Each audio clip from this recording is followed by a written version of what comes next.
these are the Pro iPhones for 2022. Let's take a look.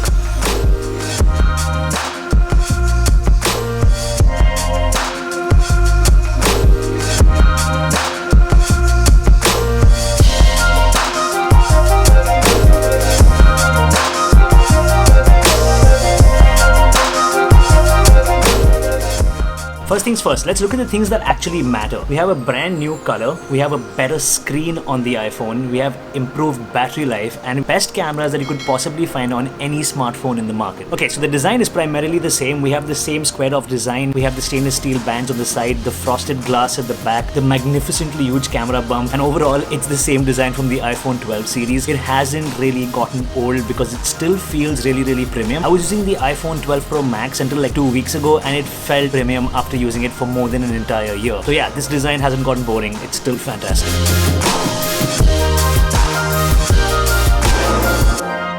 Out of the 4 main features, I'm going to start with the one that's my most favorite, which is the cameras. Now, I use an action camera and an iPhone a ton to run this channel, like they're pretty much my main cameras. And my iPhone is probably my most used camera because it's always in my pocket. I'm going to be perfectly honest and save you guys some time. The cameras are fantastic. Whether you're a pro or a beginner, you will be able to see the difference because of all the new automatic computational features that are in these cameras. It is noticeable. And by that, I'm not only talking about the camera bump, which is huge. I am talking about the overall camera system on this phone.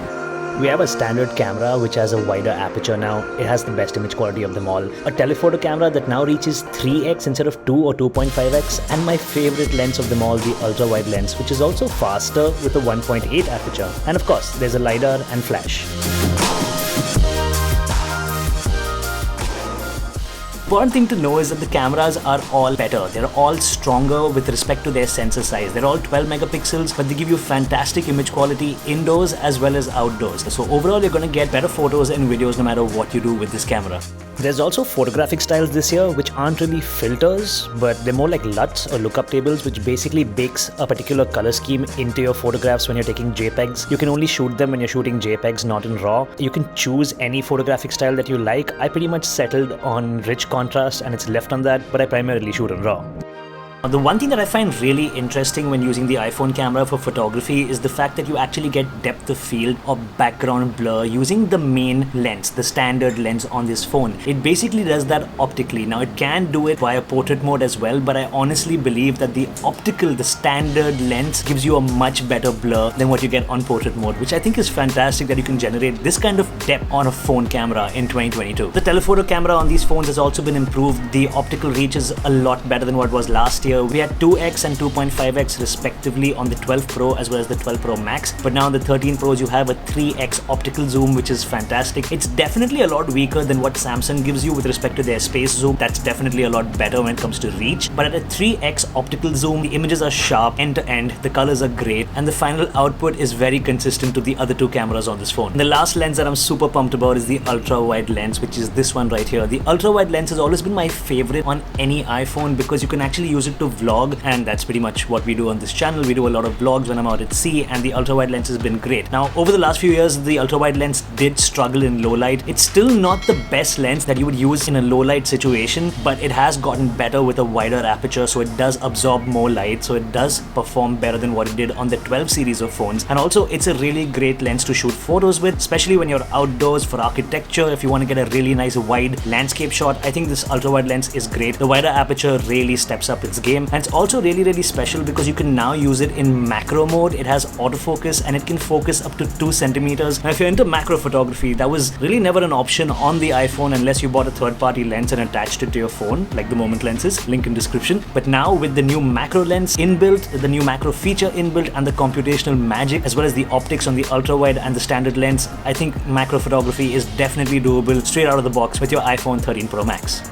Okay, so I'm currently shooting this on the standard lens on the iPhone 13 Pro Max. This is what it's like to vlog on this camera. How's the audio? How's the image quality? This is the 1x lens. Now I'm currently filming this on the ultra wide lens of the iPhone 13 Pro Max. This is the image quality. The aperture is a lot faster. It's supposed to be better indoors as well. Of course, the ultra wide lens has been super special for anyone who likes to take photos and videos as well as vlog on their cameras. I think this lens is super great and I think it's totally usable for vlogging. What do you guys actually think? While this is supposed to be a pro phone in 2022, there isn't a pro camera mode, and that still surprises me. But what you do get instead is Apple Pro RAW when you're shooting photos, which is a new format that Apple created with the 12 series of phones, which is really great. It's basically RAW plus the computational magic which you get out of any phone, especially the iPhone. They're put together, and it's a brand new format which gives you a larger amount of data and a large amount of flexibility when you want to go and edit your photos after you shoot them on a phone. It's really great. I think you guys should definitely check it out if you want to shoot professional photos on your iPhone. And on the video side of things, you have Apple PRORES video. Now, I would definitely want a Pro mode along with Pro RAW and PRORES, but having Pro RAW and PRORES on your phone is game changing. PRORES is the most data hungry. It's going to take 6 gigabytes per minute of video recording that you shoot under that format on this phone, which means your phone is going to fill up super fast if you're shooting videos using the PRORES feature built in. But the amount of data that you're going to get in each video clip that you capture under PRORES is going to be fantastic. It's going to be really easy to edit on most computers, and it's going to be really easy to fine-tune your edits, and it's going to give you a large amount of flexibility in post. A lot of mirrorless cameras, a lot of high-end cameras also shoot in PRORES, and the fact that you have it now on an iPhone, I think it's mind-blowing. You can actually pick up this device, shoot in PRORES, and get really professional looking video quality out of the phone and the camera that's in your pocket. Now, there's also a brand new video mode known as cinematic mode. Now, cinematic video mode is something completely new. We have never seen it on an iPhone before. It's pretty much just portrait video mode, like you have a portrait photo mode on your phones, where your iPhone is going to pull focus. It's going to do focus racking, which is a thing that we do on bigger cameras, and it's going to use the power of the A15 Bionic chip inside this phone. It's going to help you create a depth of field or a background blur when you focus on a particular subject. And honestly, it is game changing if you look at it compared to any other portrait video mode on any other phone in the market. It definitely punches above its weight class, so it's definitely a fantastic feature.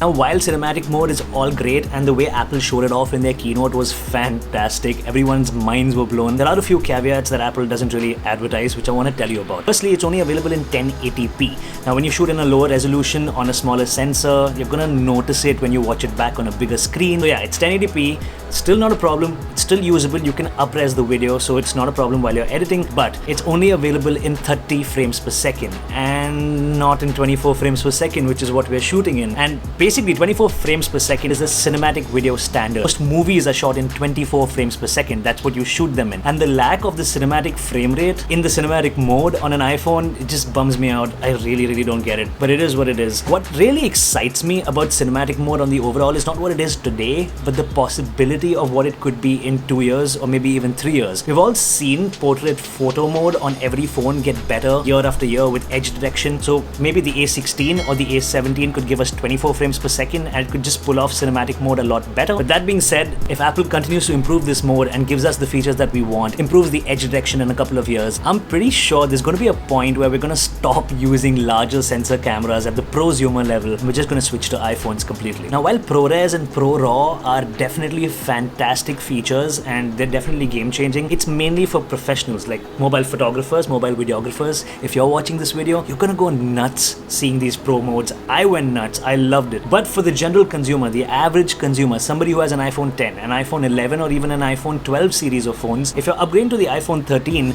you won't really care too much about ProRes or Pro RAW. What you're mainly gonna care about is photographic styles and cinematic mode, where you pretty much pick up your brand new iPhone, you shoot photos and videos on it, you let your phone and the chip inside do the heavy lifting, and you end up with fantastic results which will probably not be beaten by 99% of the smartphones on the market, and that's exactly what's going to compel most of the average consumers to buy these phones. Photographic styles and cinematic video is pretty amazing for what it is at this stage.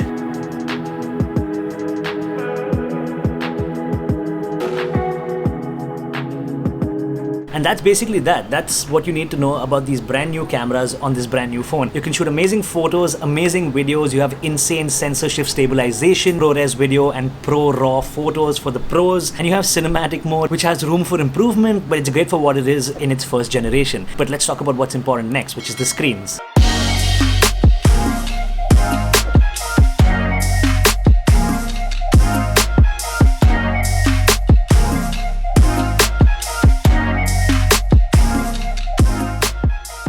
Now, these are the first iPhones ever to support 120Hz refresh rate, which I think is mind-blowing. Now, if you don't know what that means, the older iPhones, the screen would refresh 60 times, was at 60 Hz. This refreshes at 120 times, it's at 120 Hz. It's double. And this also ramps up and down basis what you're doing, basically called ProMotion, as Apple likes to call it. And it's pretty great. But to be completely honest, you're not going to notice. You will never notice it unless you're a gamer or a techie, because all the older iPhones with the A14, A13, A12 chips and iOS being as fluid and as stable as it always been was so fast. Even at 60 Hz, they were so snappy that very few people are actually going to notice that it's at 120 Hz. Although after saying that, I have to say this too, that once you do use a 120 Hz screen on your iPhone 13 Pro Max, when you do go back to an older iPhone or any other phone with a 60 Hz screen, that's when you're actually going to notice the difference and you're not going to like it at all.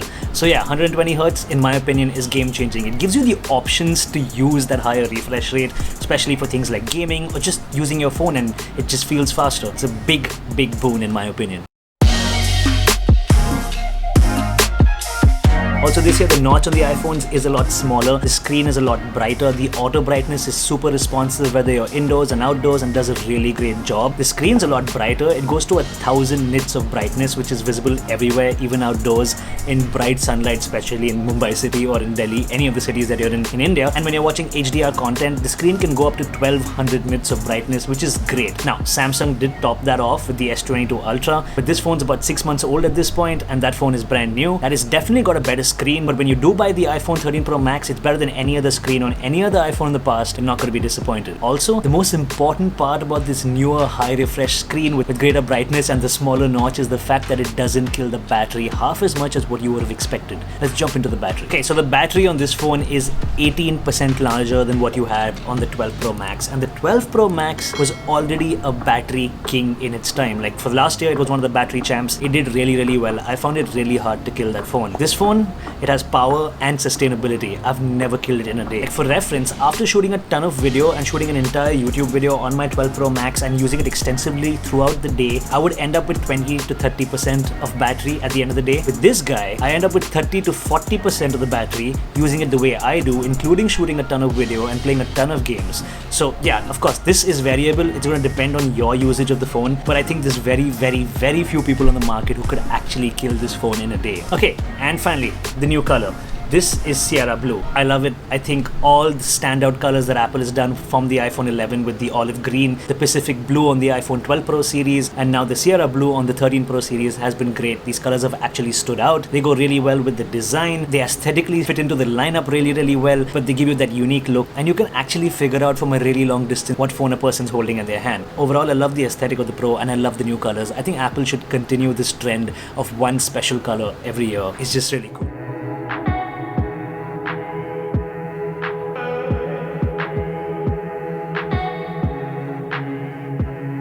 We're done with all the standout features that you have on the 13 Pro Max. A couple of things that you need to know if you're picking up any iPhone this year is, firstly, the 13 Pro and Pro Max are not different. They're identical in every way except for screen size and battery life. And even when it comes to battery life, the 13 Pro is no slouch. So pick wisely. Don't make the mistake of buying the 13 Pro Max because you think it's got something special in it. It's the same phone. Okay, all these phones are 5G enabled. All of them have OLED screens. The Pro phones can now go up to 1 terabyte of storage, which I think if you're shooting ProRes video, you should consider, because your phone's gonna fill up super fast. And they all come with the A15 Bionic chip, which is a complete beast. Now, I'm not diving into the A15 extensively because I did that with the A14 chip last year, and most consumers don't give a shit about that, so we're not going to look at that. But the A14 from last year is still faster and more powerful than 99% of the chips on the market, so the A15 is just even better. It's fantastic. It's also faster than the new Qualcomm One chip, which is in the S22 Ultra, so you're not going to have a phone that underperforms at any point. Apple Silicon is pretty much miles apart from anything else on the market right now, and I think we all know that. You can play any game on this, you can shoot 4K video, you can instantly play back 4K video, you can edit it on this phone,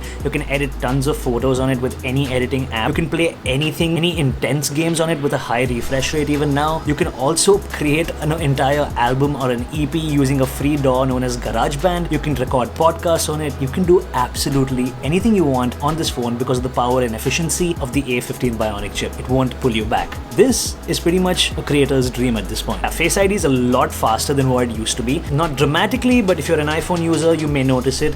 iOS 15 is super fluid, really smooth, along with the hardware that you have on this phone is going to give you the best iPhone experience that you can ever have. Okay, now that we've done talking about all the important factors on this iPhone, the main question stands: who should buy this phone? Now that's not really simple, it's your choice completely, but in my opinion, if you have an iPhone 12 Pro Max or an iPhone 12 series of phones and you're happy with it, there's really no reason for you to upgrade unless you care about the 4 main reasons that we talked about in this video. If you have an iPhone that's older than the 12 series, yeah, this iPhone is definitely the best experience you're going to get on any iPhone in the market, and with the A15 Bionic, you're going to last a very long time. This phone is a no-brainer. The iPhone 13 Pro Max is the king of iPhones at this point, and the king definitely rules. And as for me, techie and the game nerd and the Apple fanboy on the inside pretty much push me to go and pick up this phone. I want the best of the best at all times, and that's exactly why I picked up the 13 Pro Max. The 120Hz refresh rate, the new cameras, the larger battery, the amazing color, all of these things pretty much had me sold. This is my iPhone 13 Pro Max, and this is the most pro iPhone Apple's ever built. I hope you enjoyed the video. See you next time.